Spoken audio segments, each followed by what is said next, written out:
Marcos Jr., ngayong 28 at 29% na ang iyong approval at trust rating, paano ka magpapakumbaba?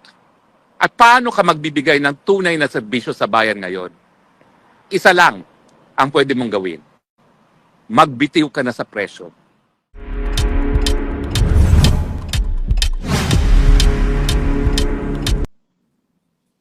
Magandang araw po sa inyong lahat ha. Kamusta naman po ang naging piyesta opisyal ng mahal na araw sa inyo, no? At mabuti naman po na tayo mga Kristiyano ay nakapag-celebrate muli ng Easter dahil nandiyan nga yung pangako ng buhay na walang hanggan. At dahil tayo po ngayon ay humaharap sa pagsubok na naririyan pa nga ang administrasyon na wala sa tamang pag-iisip at nakakulong ang ating Tatay Digong, ang Pasko ng Pagkabuhay nagbibigay ng pag-asa na makakauwi na sa lalong mabilis na panahon ang ating Tatay Digong at magkakaroon na ng pagbabago sa liderato ng ating bayan nang sa ganun magkaroon naman ng kasagutan sa napakadaming pagsubok na hinaharap ng bayan. Ngayon po, dalawa po pag-uusapan natin ha. Fake news daw ako, sabi ni Auntie Claire, at saka syempre, magkakaroon na kaya ng Santo Papa na Pilipino? Well, simulan natin si Auntie Claire. Auntie Claire, kahit ano pang sabihin ko, hindi po yan makakaapekto sa approval at trust rating ng mga Pilipino. Kung makaapekto man, bahagya lang. Pero ang approval at trust rating po ng ating Pangulo ngayon, ni Marcos Jr., napakababa.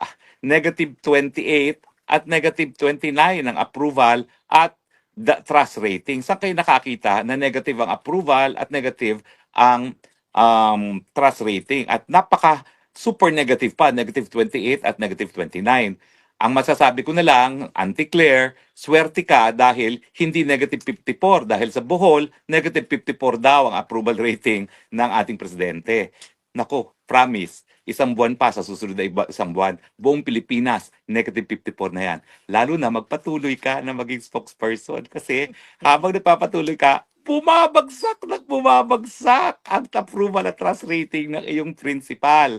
Ako naman, hindi ako nagsasabi na meron akong extraordinary powers, pero at least nung ako yung spokesperson, alam naman natin kung ano naging spok ng approval at trust rating ng aking presidente, no? So sa akin, I love you, Auntie Claire. You have made the job of the opposition so much easier. I love you. Sabihin sa lahat ng mga DDS, huwag papalitan si Auntie Claire dahil lalong bumibilis ang pagbagsak ng trust at approval rating ng presidente. Yan. Sa tulong mo, Auntie Claire, mapabilis na sana na magkaroon ng bagong liderato. At kampante po ako sa iyong mga pananalita. Mangyayari ito very soon and we will thank you with all our hearts dahil sa iyo lalong nabubuisit ang mga tao kay Junior. Thank you very much. Alam niyo po, hindi po pwedeng maging fake news ang dahilan ng pagbagsak ng trust at approval rating lalo na kung ganitong katindi ang pagbagsak.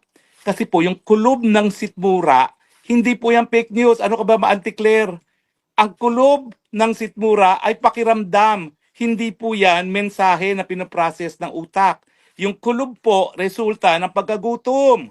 At ang pagkagutom, hindi po pwedeng maging fake news.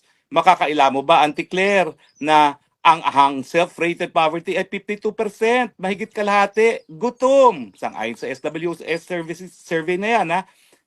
Mas partial pa yan kay Marcos, ha? Yung SWS na yan, ang pinagkakatiwalaan ko talaga, PALS. At saka, syempre, alam natin na yung poverty incidence ay pinakamataas mula nung panahon ng COVID. So ano kinalaman ng fake news dyan? Ang sinasabi ba, yung kulob ng Sitmura ay fake news? Pero sabi ko nga, maraming salamat.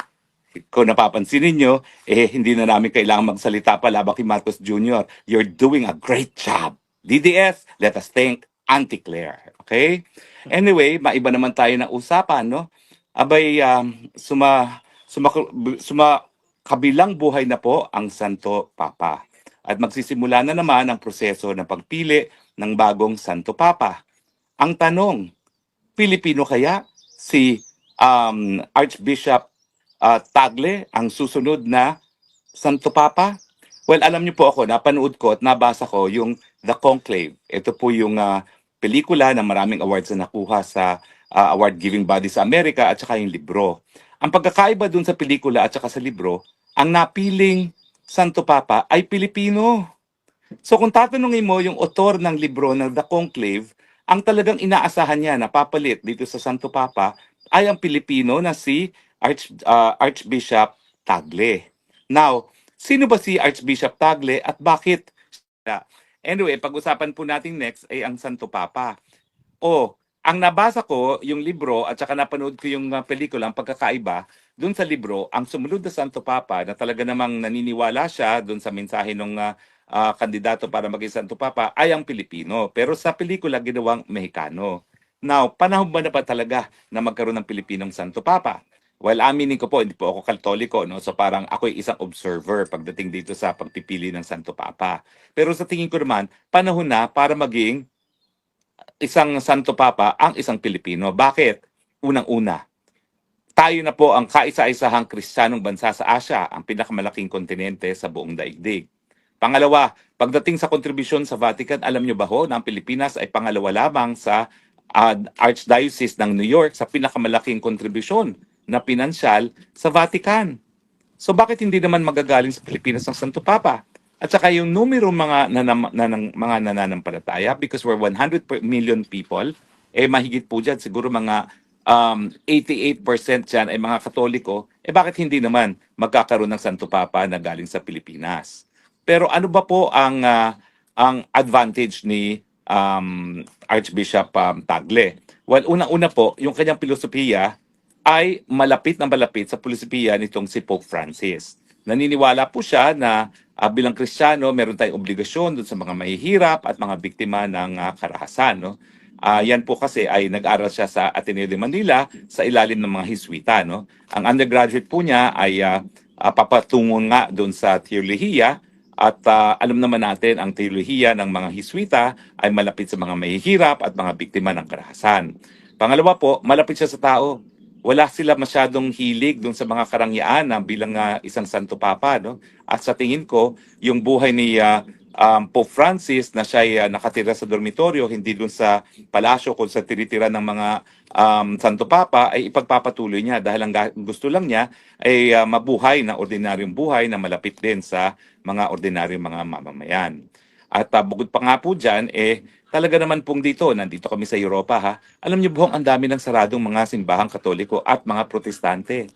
Ang dahilan lang kaya nabubuhay pa ang mga protestanting simbahan guys sa Germany at saka sa Netherlands kasi po ang mga protestanting simbahan ay official church ng Estado. Wala po silang separation of church and state, pero yun nga po, tinataguyod ng Estado ang Protestant religion. Kaya marami pang bukas, pero marami naman po nagsasara. Ibig sabihin, yung mga stronghold ng mga simbahan, kasama ng simbahang Katoliko sa Europa, yan po'y humina na.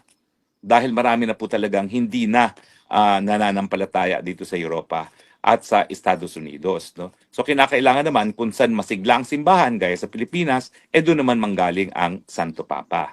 Pero ano ba hong chances? Well, ang problema po dyan, karamihan pa rin ng boboto ay mga puti.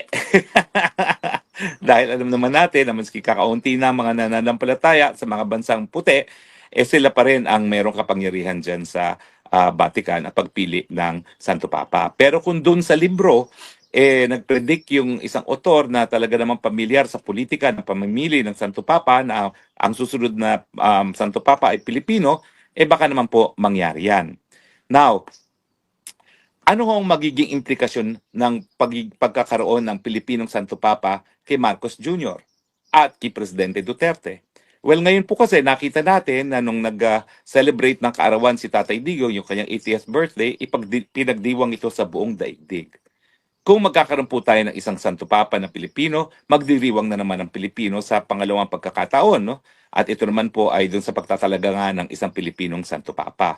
Sa tingin ko, kung hindi ka pareho, mas malaking pagdiriwang yung mangyayari kung magkakaroon ng Santo Papa. Pero malalagay talaga na naman tayo sa world stage. Unang-una nga dahil dun sa suporta na ipinakita natin, suporta at pagmamahal na pinakita natin kay Tatay Digong, at ngayon naman yung suporta at pagmamahal na ipapakita natin kay Archbishop, soon to be Pope Tagle. No? Now, ano ang magiging relasyon niya sa simbahan? Well, kung pagbabasihan natin ang kasaysayan, hindi po naging mahusay ang naging relasyon ni dating Jaime Cardinal Sin at ni Marcos Sr. talaga pong nanindigan laban sa diktatorya itong si Jaime Cardinal Sin. At sa tingin ko po, hindi malayo na maninindigan din ang Santo Papa Tagle laban sa pamumuno ng Marcos Jr. Bakit? Mas matindi po ang dahilan kung bakit sila maninindigan laban kay Marcos Jr. Dahil ang pag-uusapan na po ngayon ay moralidad. Droga, yung bisyo na yan po ay nakakaapekto sa moralidad na talaga namang pong larangan ng ating simbahang katolika. Hindi lang po sila nagtuturo na dapat sumunod sa 10 kautusan, kung hindi, tinataguyod din po nila yung turo na ang ating katawan ay templo ng Diyos at hindi dapat nagkakaroon ng bisyo na nakakasira sa templo ng ating may kapal. No? So sa tingin ko po, sa issue pa lang ng pagiging bangag, magkaka-issue na po si Santo Papa. Magkaka-issue rin po ang Santo Papa Tagle dahil nga po dun sa napakalawak na kahirapan sa Pilipinas at lalo pong lumalawak ang diferensya ng mga may mga kaya sa mga naghihirap.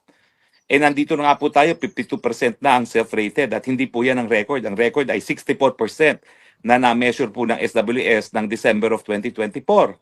At hindi po imposible na babalik uli yung ganyang 64% na self-rated poverty. At saka yung poverty incidence nga po ay pinakamatindi na since COVID. Alam nyo naman, ang Simbahang Katolika talagang naninindigan yan na kinakailangan magkaroon ng social justice, na kinakailangan mas maraming makuha, miski dito sa kingdom on earth, ang mga mahihirap kesa ang mga mayayaman.